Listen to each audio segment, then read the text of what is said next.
Bienvenue si vous nous rejoignez dans 64 minutes, Le Monde en français. C'est le moment de notre grand angle.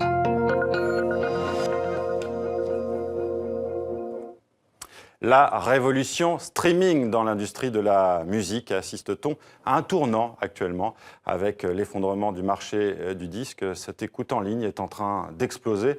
Mais est-ce l'avenir pour autant? On en parle avec vous, Patrice Mancino. Vous êtes le directeur du label Quichotte Musique. Et vous, Benjamin Pétrovert, vous êtes journaliste, auteur du livre « Ils ont tué mon disque ». Et vous êtes en direct avec nous depuis Tel Aviv.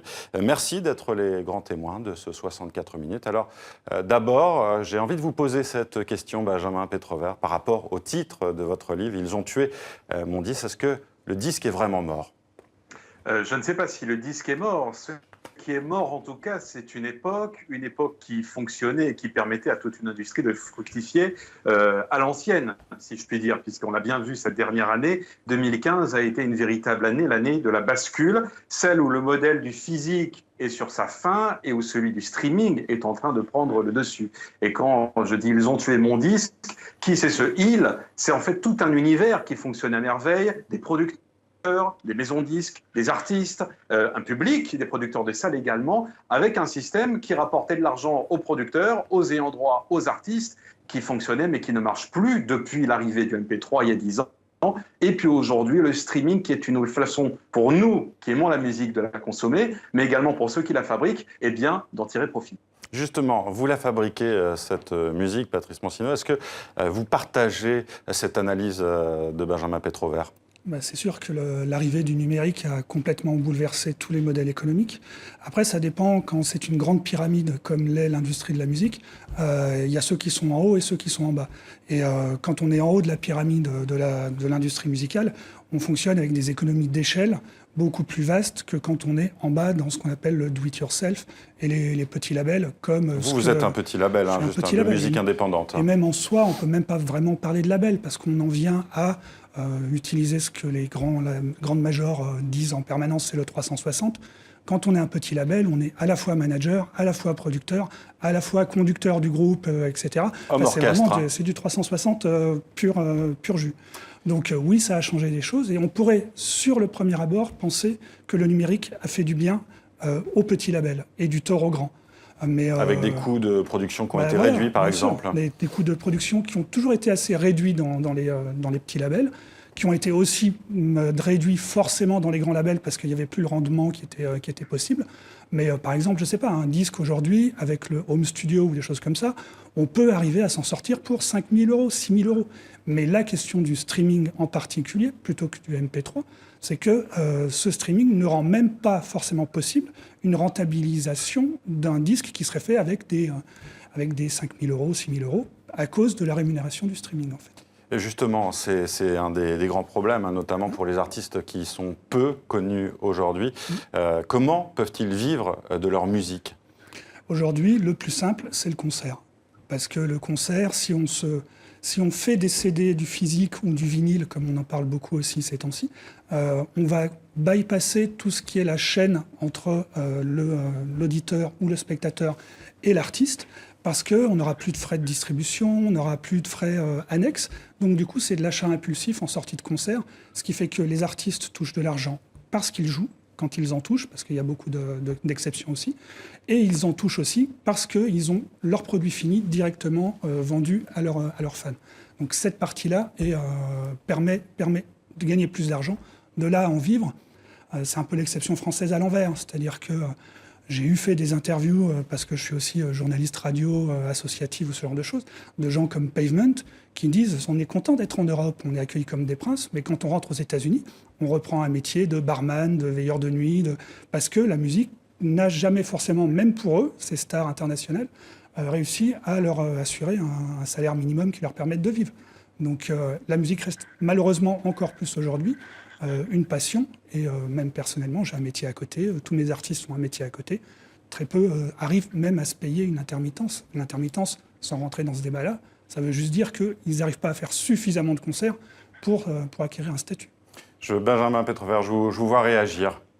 Oui, oui, parce que au fond, déjà, vous êtes extrêmement courageux aujourd'hui en étant petit producteur. C'est vrai que les grandes maisons de disques qui ont un back catalogue, autrement dit un stock d'artistes, ont accès beaucoup plus facilement au rendement de ces services de streaming, parce que le streaming aujourd'hui, ça marche à la quantité. On l'a bien vu avec l'exemple des Beatles et ces 70 millions d'écoutes en quelques jours à peine des chansons de ce couple mythique. Ça profite à une grande maison de disques qui ensuite peut investir envers des jeunes artistes.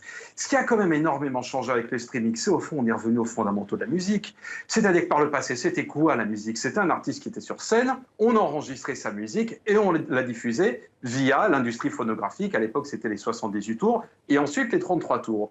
Ensuite, ça s'est un petit peu inversé. C'est-à-dire que le producteur de disques est devenu, à partir des 50-60, c'est ce que je raconte dans Ils ont tué mon disque, c'est le producteur de disques qui est devenu le centre de la fabrique. Et le concert est devenu l'illustration de ce qui était dans l'album. On a même connu tous une génération d'artistes, je pense au Mylène Farmer, je pense au Michel Sardou, au Eddie Mitchell, à des gens qui sortaient un album, qui ensuite donnaient quelques concerts et puis ensuite rentraient chez eux. Ben ça c'est fini, on revient à l'origine de la musique.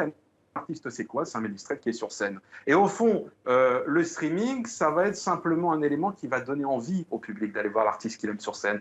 Et c'est vrai que l'avenir, eh bien, c'est le business sur scène. Les musiciens, les chanteurs doivent faire des tournées. Ils doivent investir, mais après tout, vous savez, Claude François à ses débuts, France Gall à ses débuts, ils faisaient tout ça. Ils étaient 300 jours par an sur les routes de France à sillonner les petites salles de concert. C'est ça, la musique. Alors évidemment, le streaming, toute la question porte autour de la rémunération. Il faut bien comprendre qu'aujourd'hui, ça ne marche plus à l'écoute et on fait un faux calcul quand on écoute les artistes qui se plaignent parce que le streaming leur apporte peu. Il leur apporte peu dans l'immédiat. Mais il faut bien comprendre qu'avant, vous achetiez un disque, vous payez une fois ce disque et on se le passait d'ami en ami, de père en fils. Le disque des Beatles que votre père avait acheté il y a un demi-siècle, eh bien vous l'écoutiez, ça ne rapportait rien aux Beatles.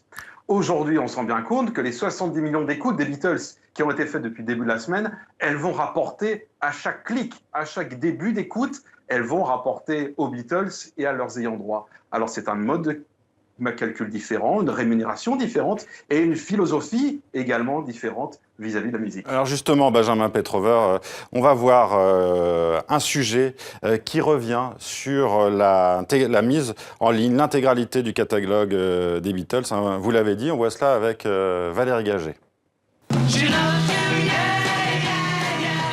Sur leur site officiel, ce clip annonce la nouvelle. 13 albums des Beatles et 4 compilations sont disponibles en streaming.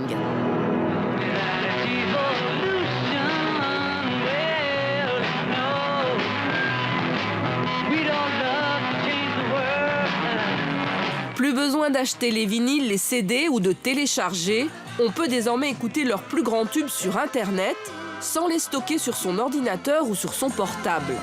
Un accord a été passé avec 9 plateformes de streaming, notamment la suédoise Spotify et la française Deezer.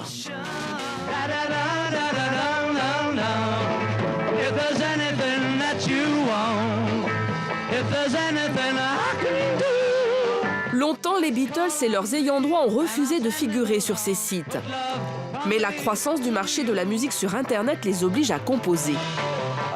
Pour moi, cela prouve que le streaming est maintenant le mode de consommation dominant, celui par lequel les gens accèdent à la musique. Plus de 3 millions de Français sont aujourd'hui abonnés à ces plateformes pour une dizaine d'euros par mois. Ce marché explose alors que celui du disque s'effondre, moins 66% en 10 ans. Sur les 7 premiers mois de l'année, le streaming a généré 65% des revenus de la musique numérique, contre 30% seulement pour les téléchargements.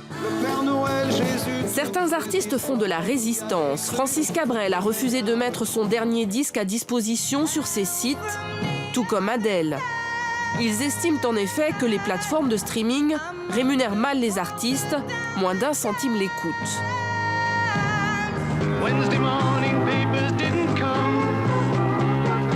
Mais avec l'arrivée des Beatles, il sera encore plus difficile de résister aux sirènes du streaming.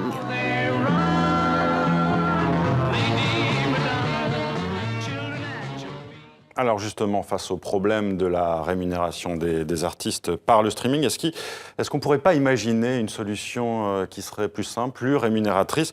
Peut-être une taxe, on l'a beaucoup évoqué, une taxe musique sur les abonnements Internet. Benjamin Petrover, je vous vois hocher la tête.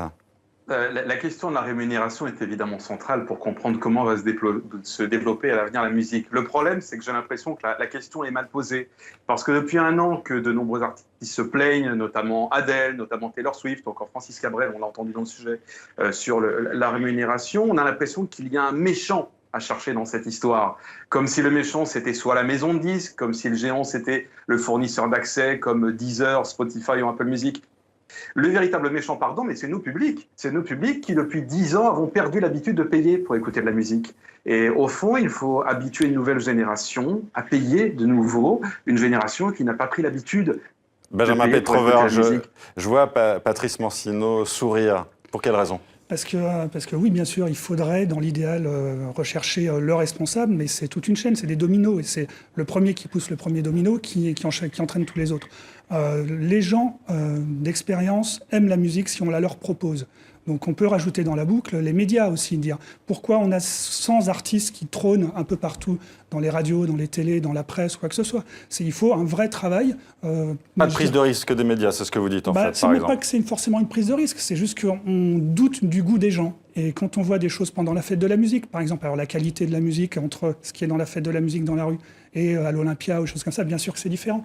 Mais il faut avoir confiance dans les gens parce que les gens sont demandeurs et en ont marre d'avoir des copies et des décalcomanies d'autres artistes déjà installés. En quelques mots, une dernière question à vous deux. L'avenir de l'industrie de la musique, vous le voyez comment ? D'abord, à vous, Benjamin Petrover. Rapidement, s'il vous plaît. Je vais vous donner un seul exemple. Juste avant Noël, j'ai un petit peu tâté le terrain dans ma famille, voir si peut-être pour mes neveux et nièces, j'allais pouvoir leur offrir un CD.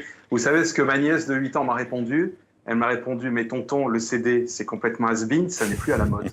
Voilà, c'est comme ça. Il y a une génération pour laquelle le physique n'existe plus. Donc ça ne sert à rien de leur forcer la main. Eux sont la génération de demain, la génération du streaming. Alors nous tous, producteurs, artistes, journalistes, fans de musique, eh bien proposons-leur un système rémunérateur qui marche par ces plateformes parce que de toute façon, qu'on le veuille ou non, l'avenir passera par là. Patrice Mancino, très rapidement. Moi, je le vois par la défense des artistes émergents parce que ceux qui sont au sommet un jour ont été émergents et que donc le système de rémunération qu'il faut envisager, ça serait un système par palier et de décompensation pour que avec 1 000 €, je fais plus de choses que de la menu monnaie pour un gros label.